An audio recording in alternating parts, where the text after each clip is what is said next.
No idea why, but didn't make it in. But how can we live with this? How is it okay? How is it okay that 50% of employees have said they've had to change a job to escape a tyrannical or incompetent boss? And those paltry engagement scores suggest that most managers are still operating out of kind of command and control. Differences in those engagement scores, 70% of those differences are explained by the boss that you have. And this simply isn't going to change as long as power trickles down from above and until employees have the power to vote their leaders off the island. And we'll figure out how to do that. How is it okay that only 20% of employees are consulted before goals are set for their own work? Let me share some data here. This is the European Workforce Survey, and it has an American counterpart to it. I'll show you them both. But we ask people, are you consulted before goals get set? Not often. Can you influence decisions that are important to your work? Not really. Do you have any choice at all in the colleagues you work for? That's one of the most basic ideas of empowerment. No, we don't. Only 6%. So whatever empowerment we have in our lives as consumers, it's not showing up at work. And you can see the consequences of this in big ways and small ways. A couple of years ago, this spring, 2 years ago this spring, United Airlines had maybe the worst PR disaster since BP in the Gulf of Mexico, a huge PR problem. They had a plane that was filled with passengers. They needed to create some space for some crew that were repositioning. They'd offered some incentives for people to give up their seats. Nobody was willing to do that. They ultimately drug off a 60-year-old physician and gave his seat to a crew member. And somebody filmed this, and it's been viewed hundreds of millions of times. Incredible PR disaster. And so a few months later, the CEO of United Airlines, Oscar Munoz, was being interviewed on television, and somebody asked, like, what the hell happened here? And let me share what he said.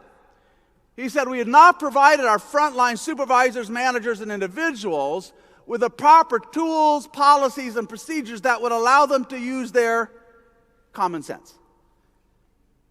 Do you see the irony here? Like tools and policies and procedures, that is the alternative of common sense. And yet I think for many leaders today, the idea that the future of your organization rests on the ability of ordinary people every day to use their judgment, that idea is simply too scary to be contemplated. Better wrap them up in all the rules, procedures, and make sure that nobody's coloring outside of the lines. But when you do that, you produce an organization that's not adaptable, that's not creative, that is not filled with inspired people. And so in many organizations, this desire for control has metastasized. You walk around London, and most people you meet, they can buy a car. Maybe it's a used car, but 25,000 pounds. They buy an automobile. They can make that decision. Maybe they buy a flat, a house. People make those economic decisions every day. And yet at work, you can't requisition a 300-pound office chair without getting somebody's sign-off. And if we thought about this for a moment, we'd understand how stupid it is. This kind of soft tyranny that's just everywhere. Because initiative and creativity correlate with autonomy. When you shrink somebody's autonomy, you shrink their willingness to dream, their ability to experiment, and you end up with a very kind of sclerotic, slow-moving organization. How is it that 70% of jobs require little or no originality? Let me show you some data. This is the U.S. Bureau of Labor Statistics. I think it applies pretty much around the world. They measure jobs, hundreds and hundreds of jobs in the economy, by how much originality they require. And they rate that on a scale of 0 to 100. So what you can see in this little slide is you see the deciles, how much creativity you require in a job. So way out there at the right, you see the choreographers and film producers and so on. But then you see the millions of jobs by decile, and you can see that the vast majority of jobs on the left-hand side, about 70% of the workforce, they don't expect people to bring their brains to work. Right? What an incredible waste of human imagination. Right? And oftentimes we start to assume that commodity jobs are filled with commodity people.